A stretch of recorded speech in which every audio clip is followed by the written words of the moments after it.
Hello, everyone, and welcome to another episode of Hit and Hustle from IRSportsDaily.com. I am your host, Greg Flores, and joining me again, my main man on the site is Jamie Uyama. Jamie, how you doing on the West Coast? How's the West Coast life living for you? It's good. Weather's been good. Not too humid like it is back out east. So Yeah, I'm enjoying it. Yeah, having a good time with family. It's good. yeah. I was talking to Mike Frank.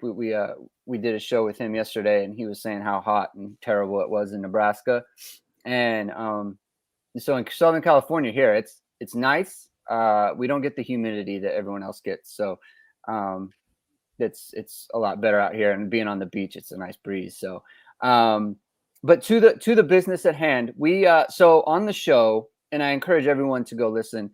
Go to Irish Sports Daily's YouTube page, and you're going to see our conversation talking about the conference realignment stuff and where we think things can go there, but also the 2023 recruiting class. And he asked us to rank our top 10 players, basically the players that we were most sure were going to be stars.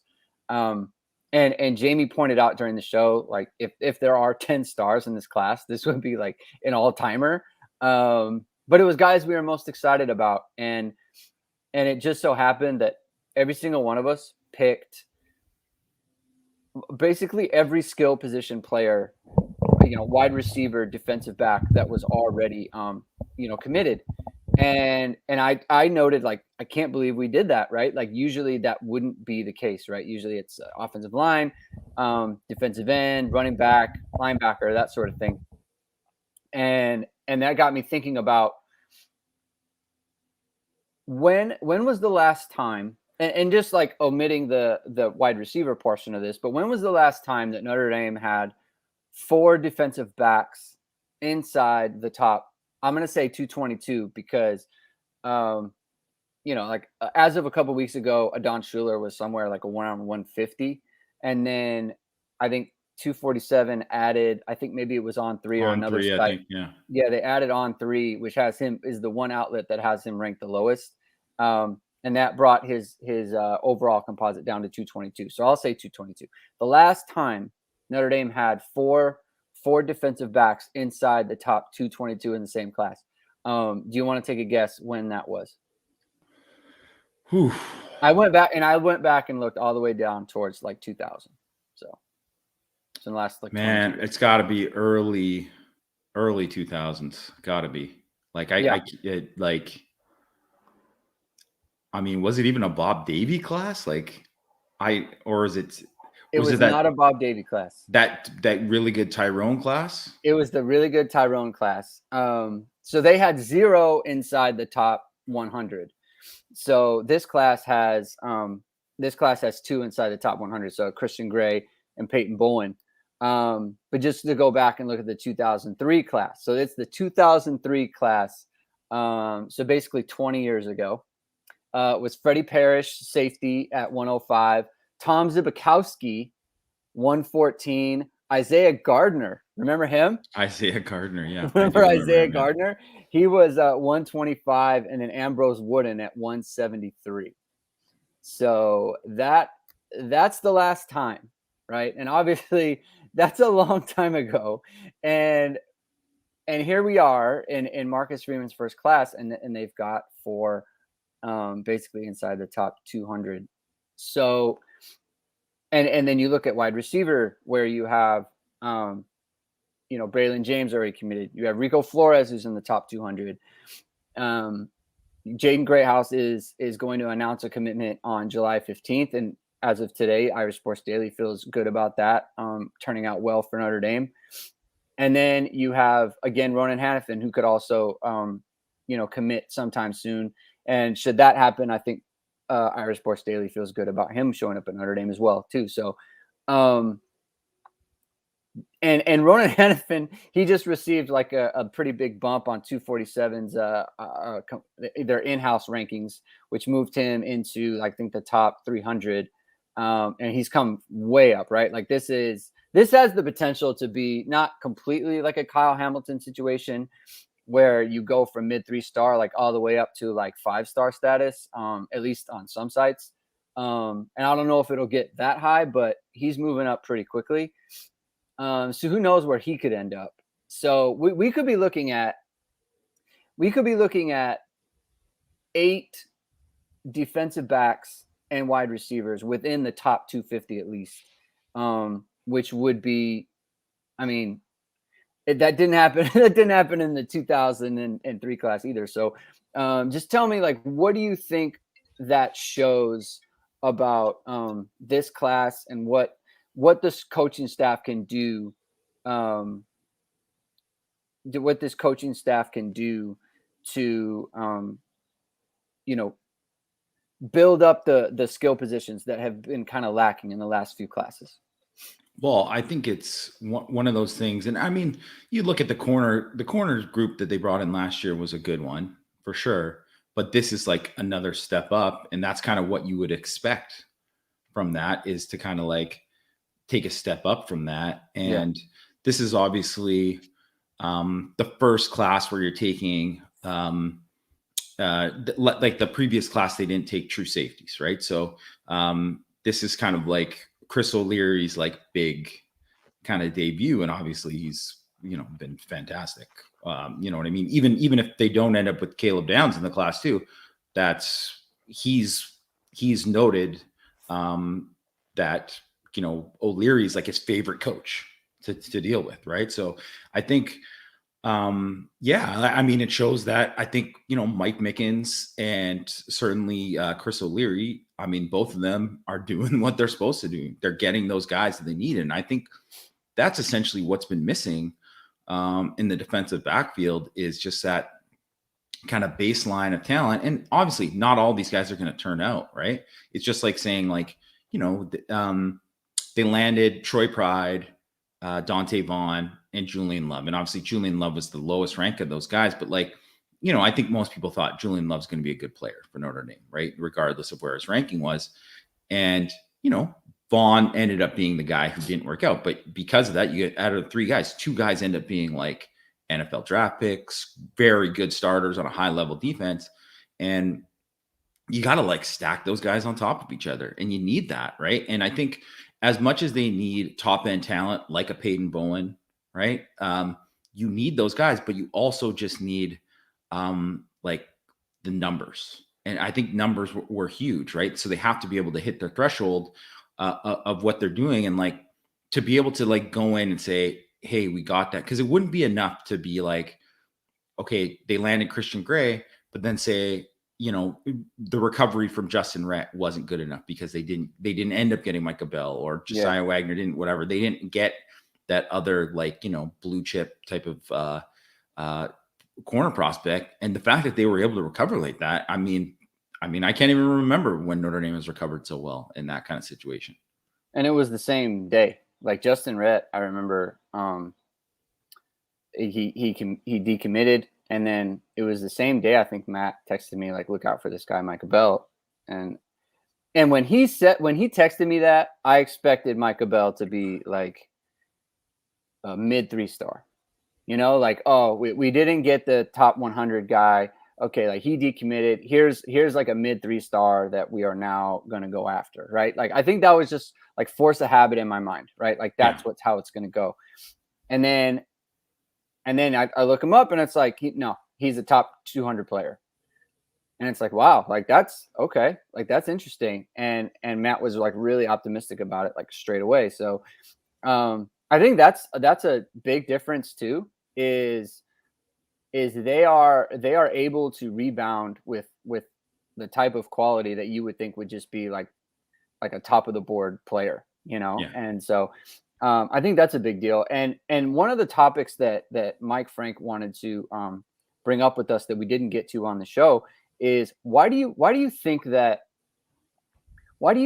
Dame had struggled in the past? Let's look at corner, right? Because they hadn't landed like the top end talent. Right. And so you get Troy Pride, who was a 4-star, and then you get Julian Love, who was like a mid 3-star. And both of those guys, like Julian Love turns into like a first team All-American. And Troy Pride was a kind of like a 2.5-year starter, right? Like 18-19, he was a full-time starter. And in in 17, he started like late in the year, right? And he had a very good career. I think he was a third round pick or fourth round pick. He was a fourth rounder. Fourth rounder. Top of the fourth round, yeah. Right. And it's like, to me, that's an example of like good development, right? Like you get corners who like they show up. Troy Pride, people thought a lot about him as far as like, a 4-star player, right? And if you're, but it was like a track guy. He had a very labeled as a track guy, yeah. Right, like track guy. Was only a corner, right? Like wasn't like a two-way player in high school. And Julian Love was kind of like a jack of all trades guy, and then they turned into NFL players, right? Who with really good reputations. And I know Troy Pride had like a very good senior year, especially by the numbers. Like people are very excited about like Cam Hart this year. Like Troy Pride's numbers were similar and in some ways better in terms of on-ball production, right? So very good season for him. Why wouldn't that get as much credit? Like why wasn't Notre Dame able to sell that as like almost just as good as like getting a top level player and turning him into a first round pick, right? Because like that's what 5 stars should do, right? Or like top 50 type guys should do, right? Like people project them as that and then they become that. Like why do you think that wasn't able to translate on the recruiting trail? I mean, I don't want to blame it all on like Todd Light as a coach and like, but I think that had a lot to do with it because I don't think he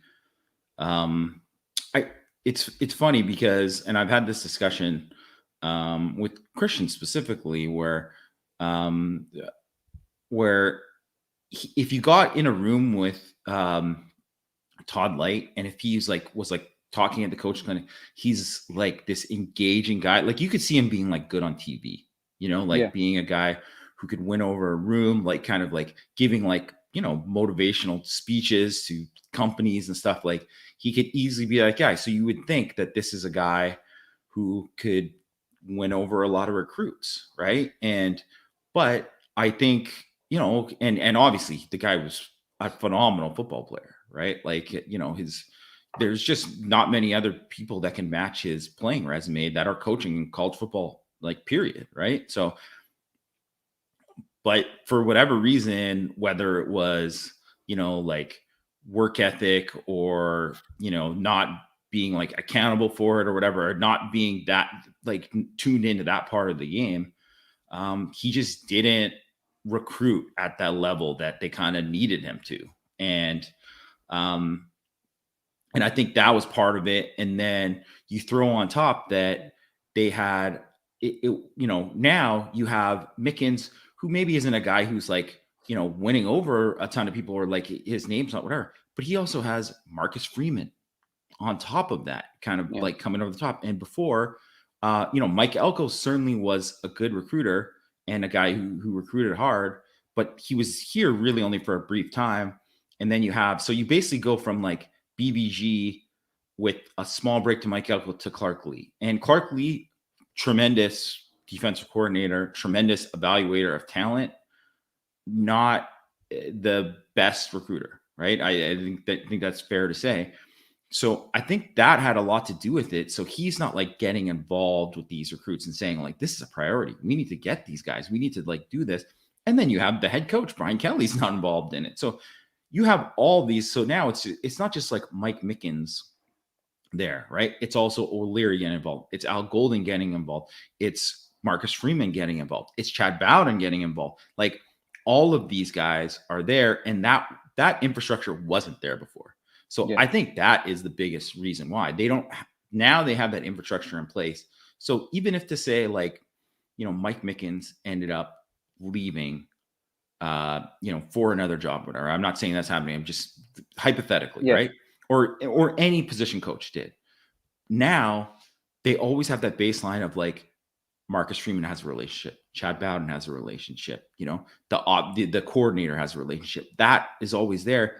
That wasn't the case with Notre Dame. And that's the biggest difference to me is that and that's why they're able to land these guys, because it's more than just the position coach. It's like a total team effort.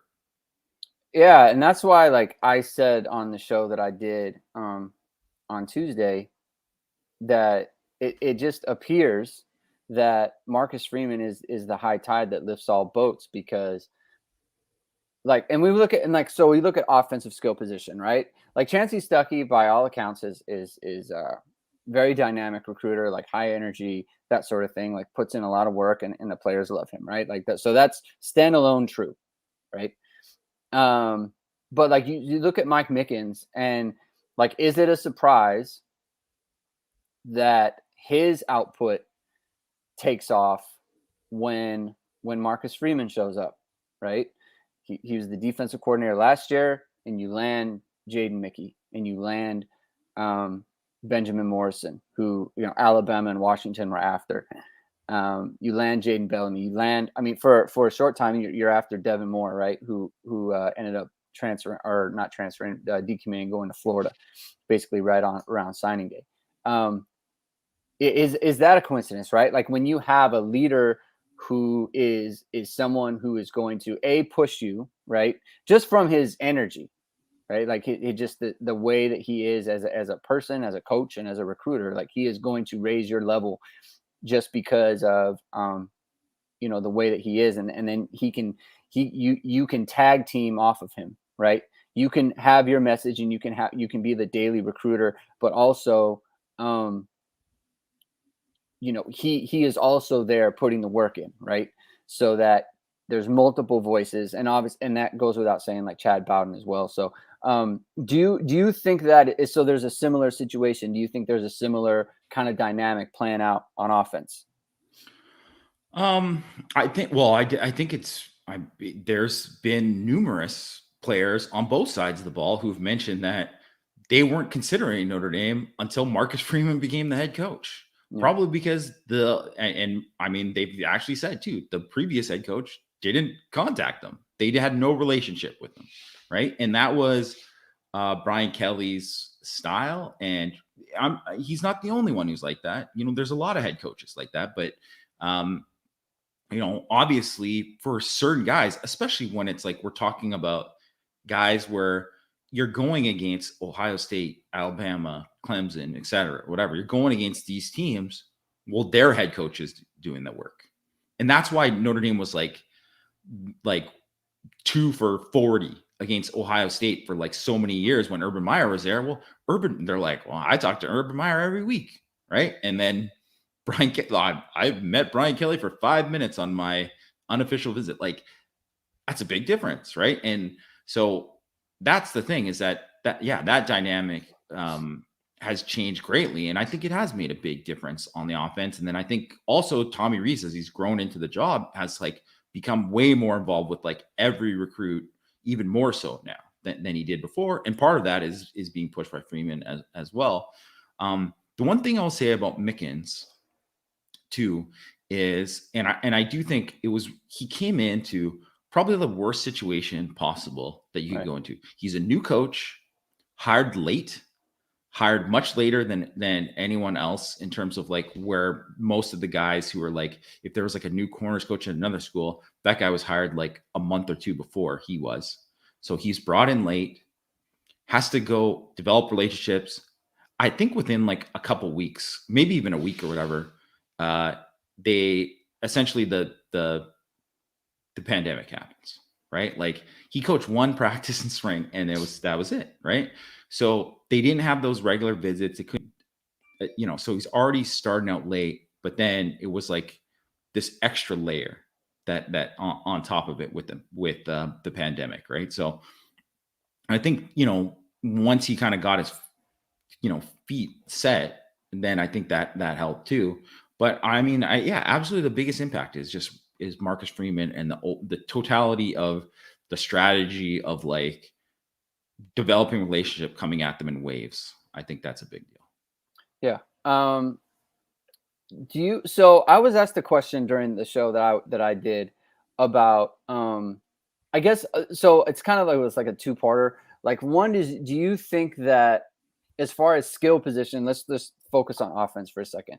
Do you think that the impression of what Notre Dame is offensively, which is, I guess, conservative, running the ball, multiple tight ends, that sort of thing, do you think that had a substantial negative effect on the recruiting for wide receivers? I think it had something to do with it. I think, well, okay. So if we're gonna go back, that I don't even know if it was just like the multiple tight ends thing. That's probably part of it. But I think what really happened was they didn't have the quarterback play that was like, so Brandon Wimbush. Just so you look at it, statistically, he was one of the worst starters in FBS in his passing numbers, right? He was a dynamic runner, but that really, really hurt them. Like, Yeah. Amon-Ra St. Brown, Well, 100%. it hurt them with the roster that was on campus. For sure. If it was a different quarterback situation, EQ probably comes back for a senior year. Right. They probably they definitely have a way better shot at Amon-Ra St. Brown. So there's that kind of dynamic with it. And then even when Ian Book, it's not that he, obviously was a very good quarterback, but he's kind of known as more of like, not a scrambler per se, but just definitely not like a prolific pocket guy, right? Definitely not putting up the same kind of numbers that a lot of these other, like, where in his first season, and he's a guy who was a 3-star, whatever. And it's not necessarily you have to be a 3-star. Baker Mayfield was like a no-star, and then he, blew up, right? But he didn't have a Baker Mayfield type of year when he was at like Oklahoma or anything like that. So there wasn't that there. So I think it's like kind of like perception, but it was also kind of a little bit reality in terms of like how they viewed it, because and it's also like a chicken and egg thing where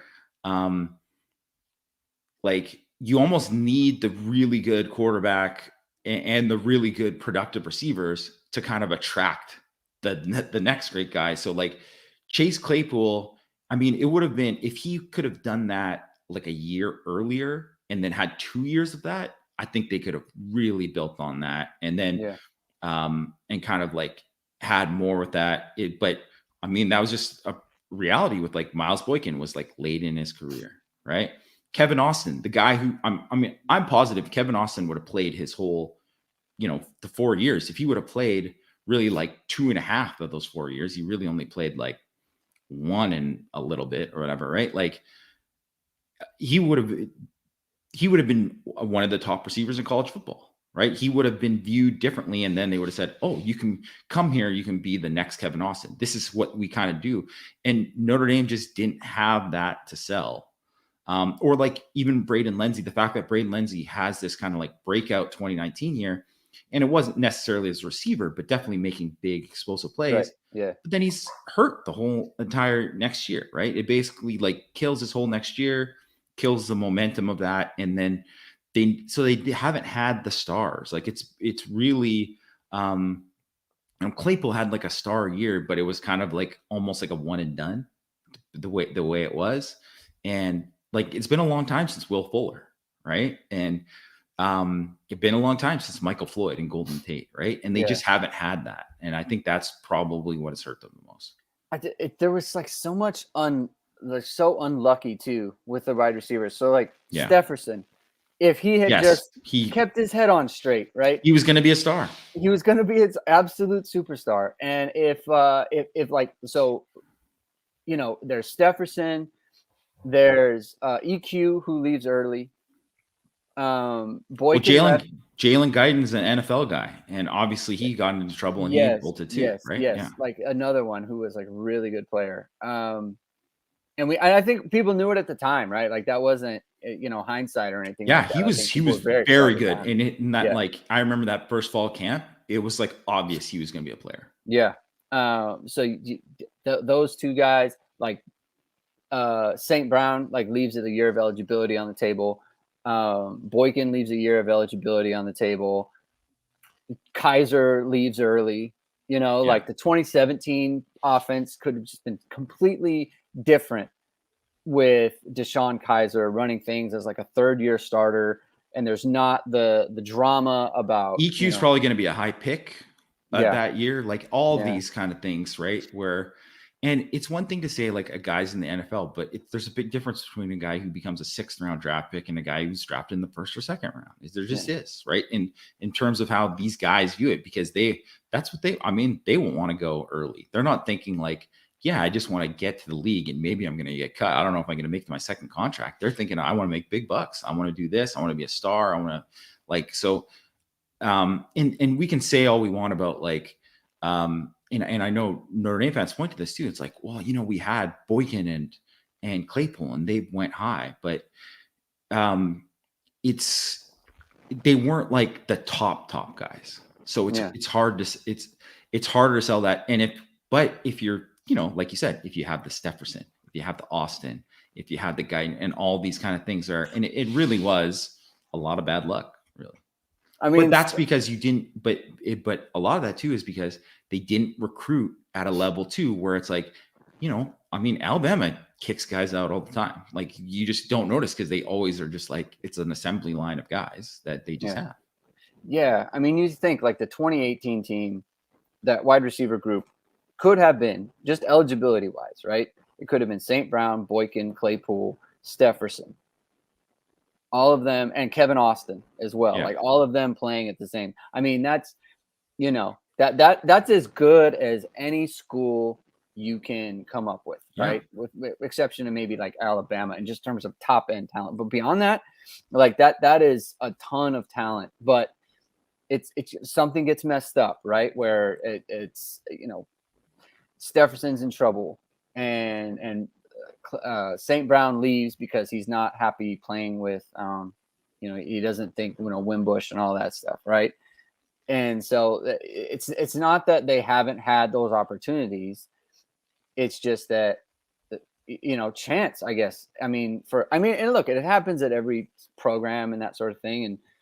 And I think the other part of it too is like Notre Dame can't replace guys like through transfer, and they can't fill a gap like Alabama can, where they can just pull Jamison Williams from another program. And because without him, right, like their wide receiver depth wasn't very good. It was basically going to be John Mechie and, some freshmen who obviously weren't ready to play because, Jamison Williams and Messi get hurt and no one's really ready to go, for them in the playoffs and that sort of thing. So Notre Dame, so the juice is obviously running for Notre Dame as far as, with Braylon James and Rico Flores. Guys were already excited about the possibility of Greathouse and Hannafin. And obviously the 2024 class off to a great start with Cam Williams. How important is it for Notre Dame, for specifically Tyler Buckner, to have like a really big season? Like how much can that move the needle in terms of just like, I don't know, like some 5th wide receiver wanting to just during the year being like, you know what, I think of Notre Dame differently now, and I kind of want to pop in, or the 2024 class, like making a bigger move with like Ryan Wingo and that sort of thing. Like how big of a deal do you think that is? Because that was another question that I got asked, and I was wondering how you felt about it. I think it matters. I think it matters because they don't have the track record. They don't have what Ohio State has had, where they put, these quarterbacks in the league year after year. They have guys coming into the season as a Heisman contender, right? They have they just sent multiple 1st-round picks, and then they're going to have probably more multiple 1st-round picks at receiver, right? Like they don't have that. They don't have that track record. And without that, it's harder to. So like it's like somebody asked me today in the comments of Six Thoughts about, because I said that Notre Dame is in the rare, they're in rare company where they're going to have a really good wide receiver class to kind of sell to a quarterback to either flip or, if CJ Carr doesn't reclassify, they can attract someone pretty good by like how many other than Ohio State, there's going to be no other team that doesn't have a quarterback in the class that has like a receiver group like Notre Dame that you're like, this is who you're going to come in with, right? So that's like obviously something to sell. But to say that you get negatively recruited. And if Buckner is, obviously you win however you got to win, right? And I think that was the one thing. And I know Brendan here in the comments, mentioned the offense wasn't necessarily conducive to wide receivers having big seasons. I mean, it didn't stop Chase Claypool. It's like he was a dominant guy, so they targeted him like a dominant guy. And it's like, if they have those guys, believe me, I think Tommy Rees is going to be like, he's going to feature those guys. It's like, why does he feature Michael Mayer? It's like, well, he's the best guy. So it's like, you get the ball to your playmakers. Why did like Lorenzo Styles become like a dude in that Oklahoma State? And they're like, well, he's approaching that level. That's why you think like Styles is going to be featured heavily this year and that. So yeah, I think it's so important that Buckner has a good year, but I think it's just equally as important for like, man, Lorenzo Styles is like, if not a star, on the very tip of the edge of becoming a star, like that kind of thing. That matters, I think, a lot. And I mean, if they have multiple guys who can do that kind of thing that you can point to, because I mean, I think one of the reasons why you look at Floyd and Tate and that kind of worked out in that way, and like Duval Kamara certainly too, who's in that time that Charlie Weiss, is because Mo Stovall, Jeff Samardzija, Reba McKnight, like those guys put up numbers. And, we can joke all we want about this, schematic advantage thing, but like Charlie Weiss came in and then Notre Dame was chucking the ball all around the yard and the receivers were putting up monster numbers and becoming high picks. And obviously Samardzija was an All-American, would have been a high pick if he played football, right? So, yeah, that definitely is something that can be like a catalyst for it. And it was kind of maybe not fortunate because, at Notre Dame, you can always recruit well, but, Charlie Weiss really kind of like took advantage of that. That's how we ended up getting, how Brady Quinn did is how they ended up getting Demetrius Jones, who was, I mean, it didn't work out, but he was he was like top 50 kid. How did they get Jimmy Clausen? Same thing, right? That's how you get those guys, right? Is Dane Christ. That's how you get those guys, because you've done this. You've had like a proven track record. Yeah. The other thing that I want to talk about today is what Notre Dame is building in terms of moving forward, right? So let's just look at the last two classes as a whole. And we'll say, obviously kind of projected because these guys haven't signed yet, right? And so they're just committed, but we'll just kind of look at it. We'll start on defense, right? So they have built out the defensive line. They have built out the linebackers, right? And I mean, the linebacker class, the last two classes of linebackers are just Jalen Sneed, Nolan Ziegler, Junior Tulihalamaka, and Joshua Burnham, who looks like he's going to be at Viper, at least for his first season, because he's been working out there. He's taking pictures with the defensive linemen and everything. And then you look at Drake Bowen in 2023, and Notre Dame's in good position with Jaden Osbury. I mean, this is multiple top 100 caliber players, like top 150 caliber players. And you look at the defensive line, which we've gone over a bunch of times, right? And you have, Brennan Vernon, Keon Keeley, Devin Houston. I'm missing someone from this class. It's Boubacar Traore, right? And then you look at what came in last cycle. And what was kind of missing was those elite caliber defensive backs, right? Specifically at safety. You bring in Peyton Bowen, who I think is an elite caliber player. I think Adon Shuler is an elite caliber player, especially playing next to Peyton Bowen. I think they're interchangeable. I think they complement each other really well. And the same is true for Christian Gray and Micah Bell. And when you combine those guys with Jaden Mickey and Ben Morrison and Jaden Bellamy, I think we always think about where Notre Dame is vulnerable. And this was a question that Mike had for us, is who are the other schools that Notre Dame is going to play the way that they're recruiting that concerns you, right? And the only, the concern that you have is Ohio State, right? So they're on the schedule this year and they're on the schedule next year.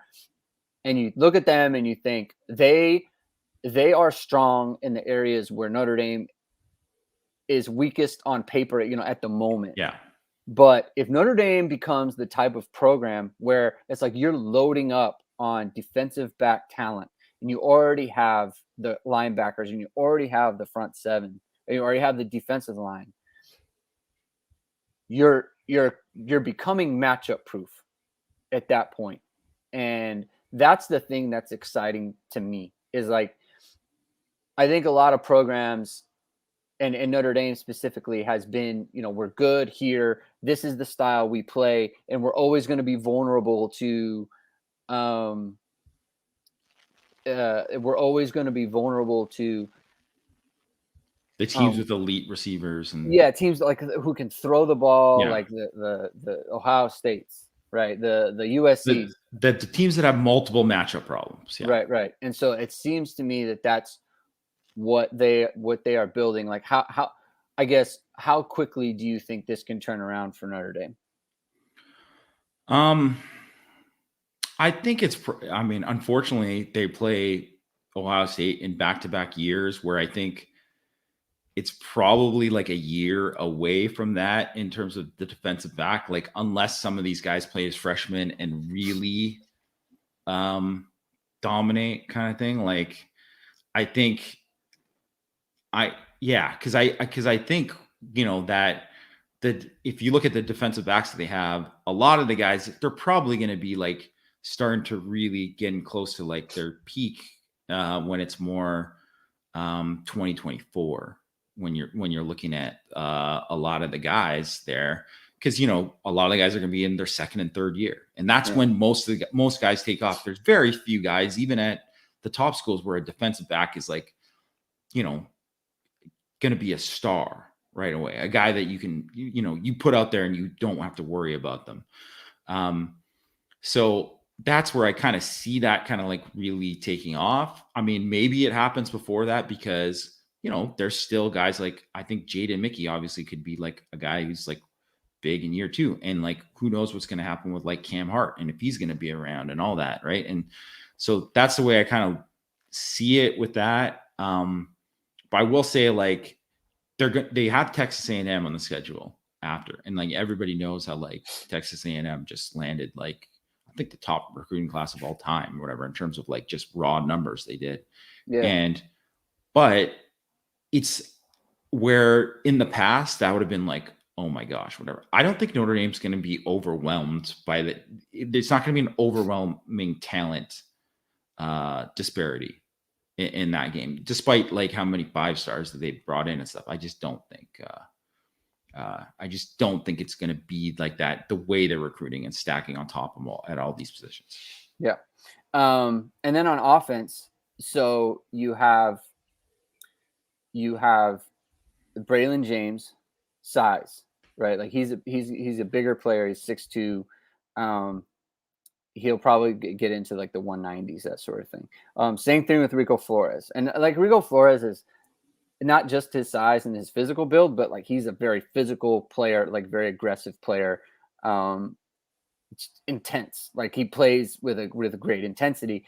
They're after Jaden Greathouse, who is thick. I mean, he is a big boy, right? Like, yeah. Like I don't compare his game to Michael Floyd, but I could see him being similar stature, right? Like I don't know that he'll be as tall, but just thickness, right? Like he's a very strong player.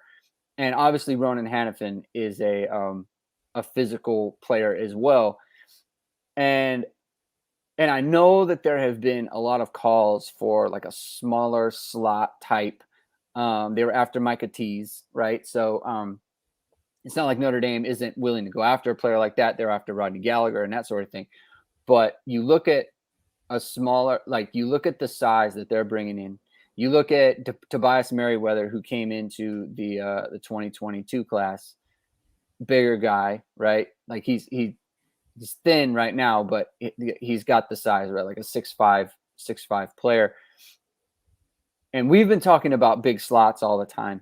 And obviously the offensive line, they continue to build that out. Like lots of tight end talent. The running game, you got Jaden Lamar in the class. They're trying to add Jeremiah Love, who is bigger also, with a lot of speed. is Notre Dame going to just completely lean into size and physicality and beating teams up? And do you think that that is sustainable over like a long, like to basically go all the way with? I don't think that's the way they might. Maybe they'll lean into it now, but I don't think that's like the direction they're going. I think the direction they're heading is dictated on who they're going to land. You know what I mean? So it's like Yeah. if they landed Rodney Gallagher, it's not like they're going to be like, well, we're not going to use this guy. You know what I mean? Because we need Oh, to for be sure. like big, Yeah. whatever, right? So I think I think what Tommy Reza showed is that he's dictated by the talent. So like how good the talent is and what those guys are good at, that's what he's going to lean hard into. So that's why like Tommy Tremble was like such a weapon, and he was a massive weapon in the run game in the 2020 season, right? And that's why Mayer has been used in all these different ways, and where he's like 50% of the time he's in the slot, and you're going to see different ways there. And it's just like if Notre Dame doesn't have, I think in normal circumstances, you would say for this year, like if Notre Dame didn't have like Colsey or Wilkins or whoever didn't emerge in the boundary, you'd be like, oh man, that's a problem, or Merriweather or whatever. But then you're saying, well, they'll probably end up playing Mayer on the boundary a lot, and probably be pretty fine there, right? Like so, um, there's just different. That's how I kind of see it, but I think it's a good way to look at it though too. That because they are going to have these really like bigger physical guys there. And I always kind of thought that that's the way they should have leaned into that more under Chip Long with when they had Claypool and Boykin together, and that Like they did. 2018 season. Yeah, Yeah. they didn't do a good enough job with that, I think. And yeah, I could easily see like Tommy Rees kind of like using that as like, okay, like this is we'll get to kind of see what if he was the guy calling the shots if he had Claypool and Boykin together.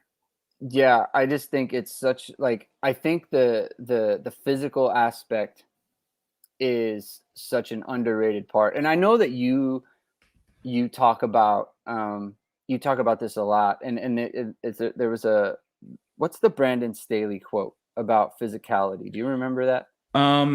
Well, it's basically I can't remember the exact quote, but it's essentially like um it was about running the football, Yeah. and it's like, yes, of course, like the analytics tell you should throw like 100% of the time, really, right? Right, Like you right, should yeah. throw more.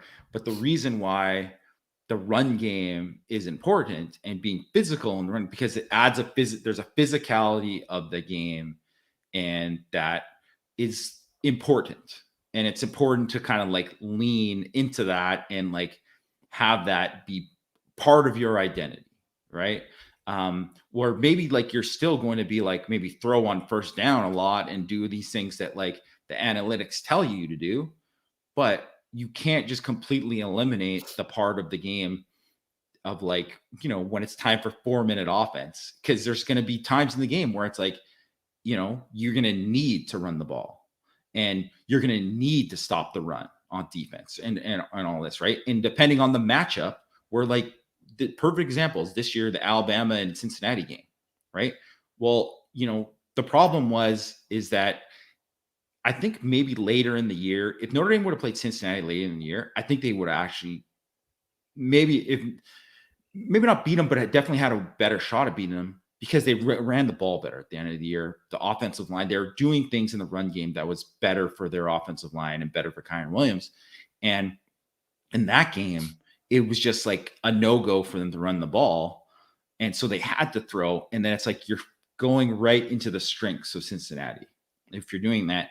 So even though you think like, oh, they have Jamison Williams, why aren't they throwing the ball all the time? Well, they ran it down Cincinnati's throats because they knew we're more physical than them, we're bigger than them and stronger than them up front. Our backs, we could run downhill on them all day. And they just pounded them and dictated the game. So it's like that part of it, the physicality part of the game, it's always going to be part of football. It's always going to be a part of football, and it's always going to be important in my mind. Even if you like, I'm all for like throwing more on first down, play action, doing all these things that, everything that the numbers tell you is the right thing to do, but you still got to have that other piece of it. And I think, they can really lean into that piece of it, like you said.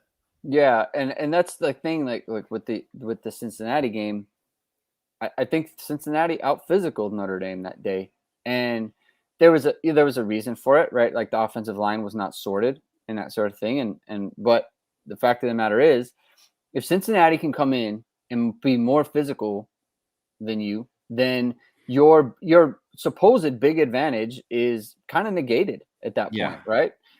Especially when they have the better quarterback, Yeah.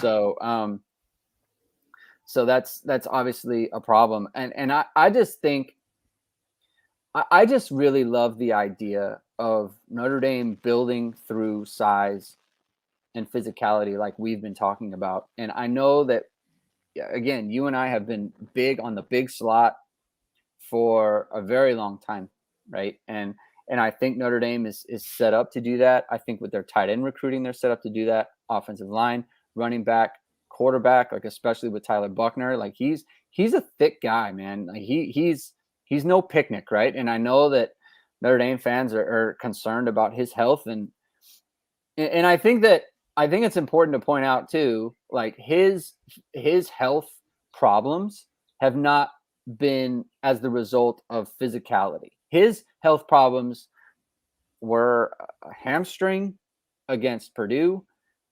They were a turned ankle with no one around him, after he threw an interception, and Stairs not involved with football at all. And then an ACL too, right? Like it's not like he got bum shoulder. No, I think any kind of injury prone narrative, that's not it. It's not fair. It's not that it's not fair. It's just that, like, realize where the injuries have come from. Yeah. I mean, he might be injury prone, but it's not been from running, like it hasn't been like he got hit too hard or something. I mean, he got popped a lot last year, and that wasn't the issue. The issue was just kind of, I guess, freaky stuff. Right. And so that's kind of been the deal. I just really love like what they're building at the skill positions. Like, I think that when we talk about skill, we think, especially on offense, we think of like smaller Will Fuller types. And obviously, like, if a Will Fuller type was in this class, would take, right? Like, that's not what I'm talking about. No doubt. It's just that when you can and you have the opportunity to build through size and speed, right? Like, Braylon James is no picnic speed-wise. I don't think Ronan Hannafin is a picnic speed-wise. And I think I think Greathouse and Flores are really good athletes in their own right, and they're physical and they're competitive, and they'll get after you. And that's what I really love about what they're building offensively. It's not just top end talent, but it's big top end talent. And that's where I think Notre Dame differentiates itself from, other schools that they play, right? Yeah. Like, I don't view Jackson Smith and Jigba as like a big guy, or Marvin Harrison, or guys like that. Like, obviously very good players, right? And it's not to say that I don't think Notre Dame should go after guys like that. Of course they should. But I think it's a differentiator. And I think that's the case defensively too. So I think that's good. What do you think, Jamie? Yeah, that's good. This is a good show. Micah Bell for kick returns. Sure. Why not? I think it definitely, I mean, not against it. Yeah. I think the one thing in the class is there's a lot of guys who are potential returners. Yeah. So I think,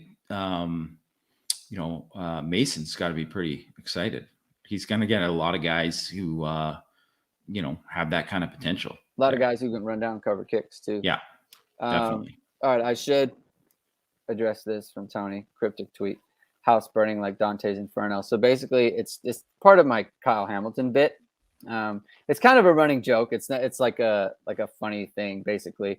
1 Foot Down, they posted an article today talking about Notre Dame's end of half defense, and it was a picture of Kyle Hamilton getting beat in the Cincinnati game.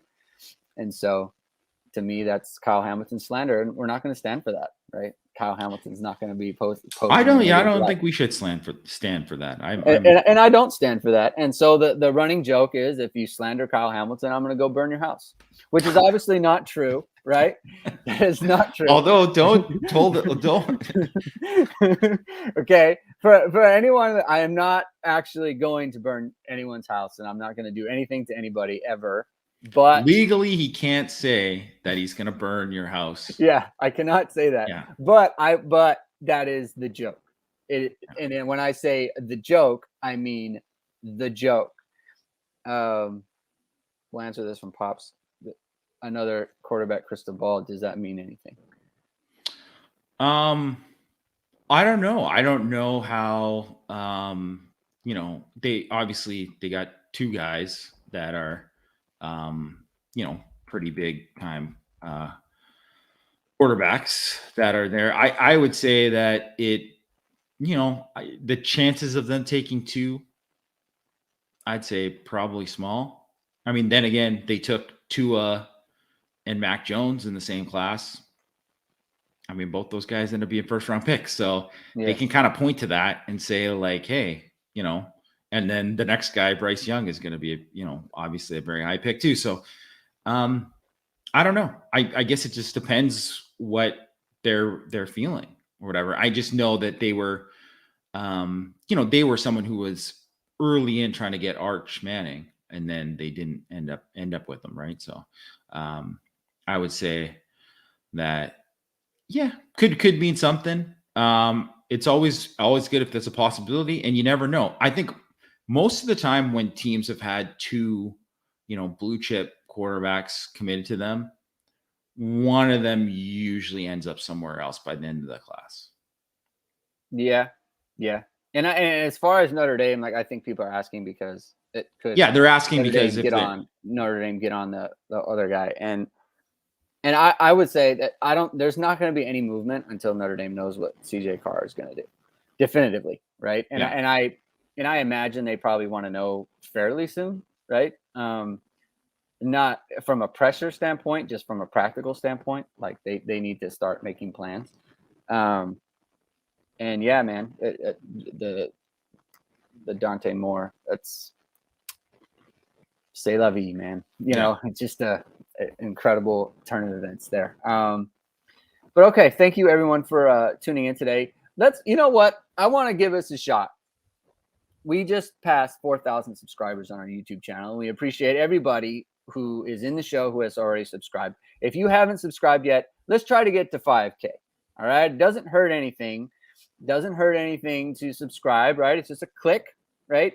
It's just a click to hit the like button, right? Irish Sports Daily is going to be coming out with a lot more shows.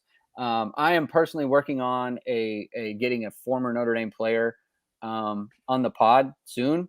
I'm working on that, but that's in the works. So you're going to want to tune in for that. We're going to have a lot more content coming out, probably on a daily basis.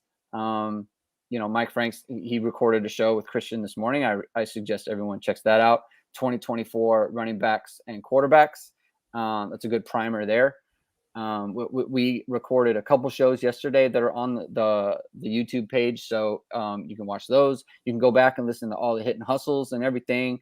And we're going to be coming a lot more, especially as the season's ramping up and fall camp's right around the corner, and there's going to be a lot to break down then too. So, yeah, man, hit the like button, Mr. Sanders. Thank you very much for that. Hit the like, hit the subscribe, and we'll be back to you probably next week sometime. Everyone have a good Thursday. Have a good weekend.